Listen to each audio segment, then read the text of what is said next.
It's okay to get married on days other than Saturdays.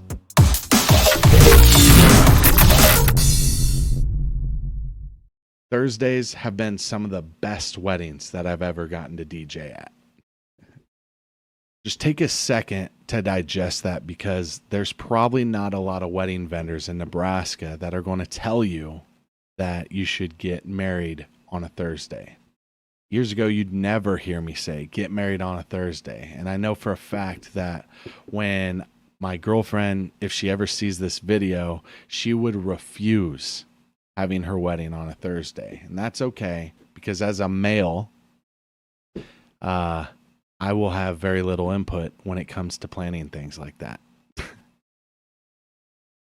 But the pandemic happened, and a large amount of engaged people were forced to bump their wedding date back 12 to 18 months, which caused quite a stir up on the calendar for many vendors.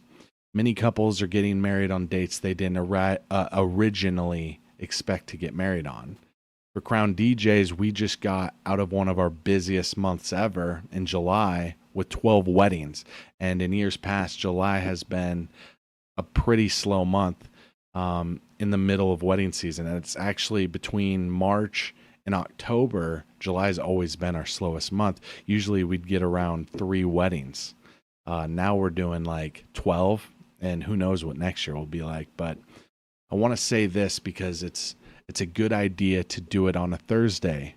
And it's not because it's cheaper.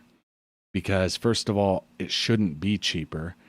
At least it won't be for like our services, because the same amount of work goes into your wedding regardless of if it's a Saturday or a Thursday or even just a Monday morning.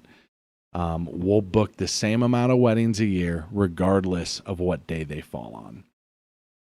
I was talking to someone who designs wedding signs, like signs, invitations, programs for the ceremony, things like that. And she told me that somebody asked her if they can get a discount because the wedding was on a Thursday.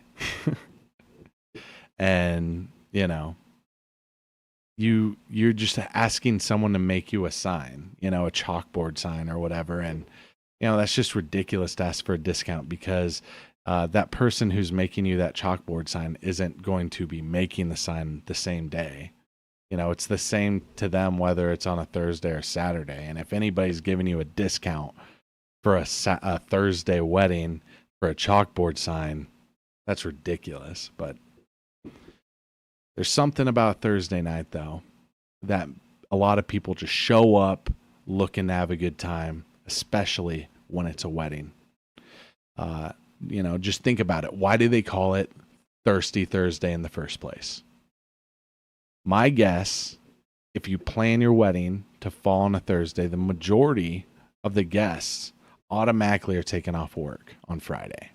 Your other guests that are traveling from out of town will have no problem taking off Thursday or Friday at their job, and everyone's going to enjoy themselves just as much, if not more, than they would, because they're not using their Saturday to go to your wedding. They'll show appreciation. I know when I had a friend's wedding out of town in I almost said Reno, Nebraska. When they had their wedding in Reno, Nevada, they had it to fall on a Thursday night.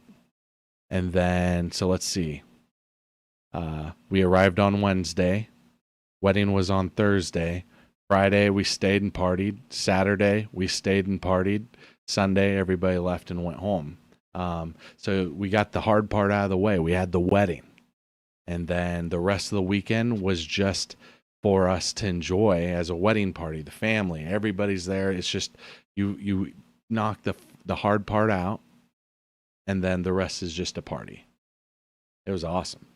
And then for you can just leave on your honeymoon. You can be sipping Mai Tais on the beach in Cancun or Jamaica when most people are not even done walking down the aisle yet. When you're in the wedding planning phase, what I recommend is contacting all of your vendors that you're most interested in before you even have your heart set on a wedding date.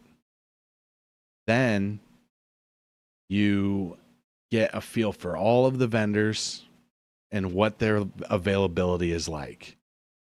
And as you take your tours of the venue, do your food tastings, talk to photographers, talk to DJs, you'll start to develop a sense of who you'd prefer over others, who you'd like to be a part of your love story more than others. And then you can go get the vendors that you love because you'll know exactly what date they're available. So depending on how far out you're picking your wedding date, if you choose to work with someone that's really elite and really popular in your area, then you might have to pick getting married on a different day of the week other than Friday, other than Saturday, to book all of those that you want for the same date. So what's the way around that of getting a lesser, instead of getting a lesser photographer, getting a worse DJ? Well, it's booking them for a Thursday wedding. That's how.